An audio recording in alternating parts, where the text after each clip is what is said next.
Welcome back to demon explanation में आपका स्वागत है। पिछले एपिसोड में हमने देखा था कि इन तीनों के दिमाग में शॉर्ट सर्किट हो जाता है और कुछ सोच भी नहीं पाते हैं। और अब नेक्स्ट एपिसोड स्टार्ट करते हैं यहाँ से। फिर मिस्टर फेंगनिंग ने लाइव स्ट्रीम में फीमेल घोस्ट को प्रपोज मारा होता है शादी करने के लिए और फीमेल घोस्ट को सुन नहीं पाती है कि ये क्या कर रहा है। फिर व्यूवर्स कमेंट मारते हैं कि बेटे मर जाएगा, उसे प्रपोज मत मार। फिर दूसरा व्यक्ति कमेंट मार कर कहता है दोस्तों मुझे नहीं लगता कि ये कल का सूरज देख पाएगा। फिर फेंगनिंग मन में कहता है इस लाइव ब्रॉडकास्टिंग में फेमस होने के लिए इस तरीके का प्रयोग करे। फिर फीमेल घोस्ट भोली सी सूरत बनाकर कहती है क्या तुमसे शादी करूं मैं। फिर वह फेंगनिंग का बहुत तेजी से हाथ पकड़ लेती है और उनके चारों तरफ बहुत तेजी से हवा चलने लग जाती है। फिर फेंगनिंग मन में कहता है इस एक्ट्रेस को क्या हुआ है, वह स्क्रिप्ट के अनुसार एक्ट क्यों नहीं कर रही है और स्क्रिप्ट के अनुसार उसे मेरा प्रपोज रिजेक्ट कर देना चाहिए और तुरंत ही भाग जाना चाहिए उसे। फिर फीमेल घोस्ट फेंगनिंग को खींचकर अपने बहुत ज्यादा करीब ले आती है और उसे गौर से देखने लग जाती है। फिर फीमेल घोस्ट अंगूठी को देखकर कहती है अब तुम मेरे पास क्यों आए हैं मुझसे शादी करने के लिए। और मिस्टर फेंगनिंग यह बात सुनकर बहुत ज्यादा हैरान हो जाता है और उसे ही देखने लग जाता है। फिर फीमेल घोस्ट रोते हुए कहती है क्यों तुमने मुझे इतना लंबा क्यों इंतजार करवाया।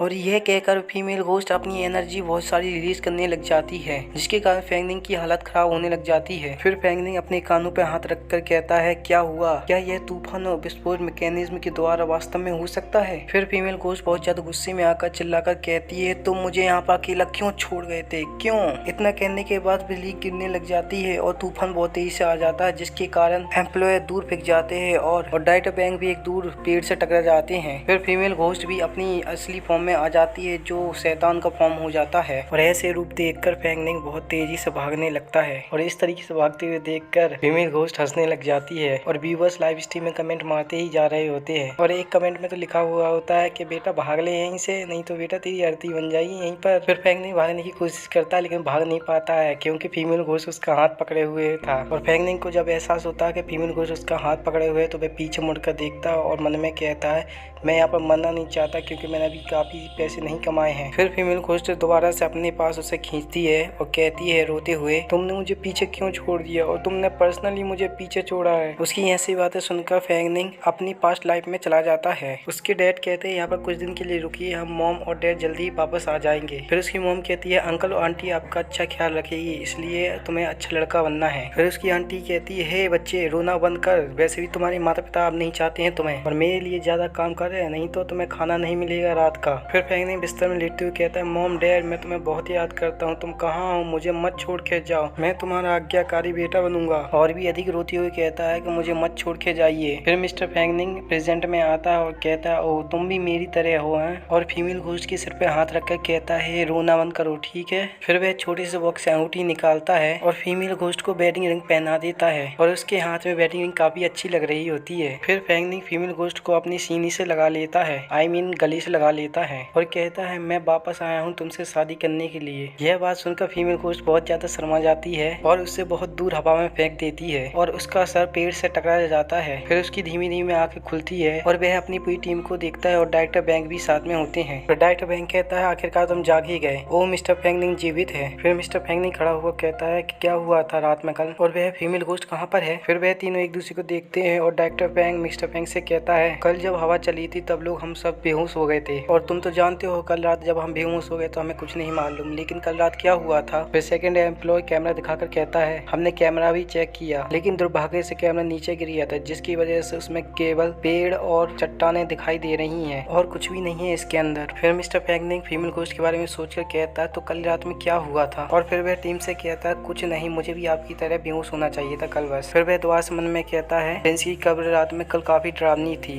लेकिन लगता है आज काफी ज्यादा सामान्य दिन है। फिर डायरेक्टर बैंक खुश होकर बताता है आपके अकाउंट में 1,50,000 फॉलोवर्स बढ़ गए हैं और केवल फॉलोवर्स ही नहीं, केवल लाइव ब्रॉडकास्टिंग से ही आपने 30,000 युआन कमा लिए हैं और सिर्फ केवल आपने 15,000 युआन प्लेटफॉर्म से ही कमा लिए हैं। मैं आपको कल ब्रॉडकास्टिंग की लाइव वीडियो भेज दूंगा जिससे आपके और फॉलोवर बढ़ जाएंगे और इनकम का भी सोर्स बढ़ जाएगा। यह बातें सुनकर मिस्टर फेंगनिंग हंसने लग जाता है और कहता है इस समय शेयर के बारे में चिंता मत करिए और मैं कॉन्टेक्ट को भी फॉलो करूंगा, कोई फर्क नहीं पड़ता आप कितने पैसे देते हैं और भविष्य में हम कॉपरेट जारी रखेंगे और वैसे भी हम एक रात यहाँ पर रुके हैं तो चलो अब हम आराम करते हैं। डायरेक्टर बैंक कहता है ठीक है और फिर एम्प्लॉय से कहता है आज के दिन पूरा हुआ है चलो वापस चलते हैं। एम्प्लॉय कहता है ठीक है। फिर हमें एक बिल्डिंग दिखाई दी जाती है जहाँ से मिस्टर फेंगनिंग गुजर रहा होता है और फिर वह सीढ़ियों पे चढ़ता जा रहा होता है और बाद में वह अपने अपार्टमेंट के सामने आ जाता है और चाबी निकालने लग जाता है। फिर वह गेट खोलता है और घर के अंदर चला जाता है। फिर वह कोका कोला उठाता है और पीने लग जाता है। पीने के बाद वह डस्टबिन में फेंकता है डायरेक्ट, और फिर वह वहीं पर सोफे पे लेट जाता है। और फिर वह अपना फोन निकालता है और देखने लग जाता है और मन में कहता है मैंने अभी आधे घंटे पहले पोस्ट किया था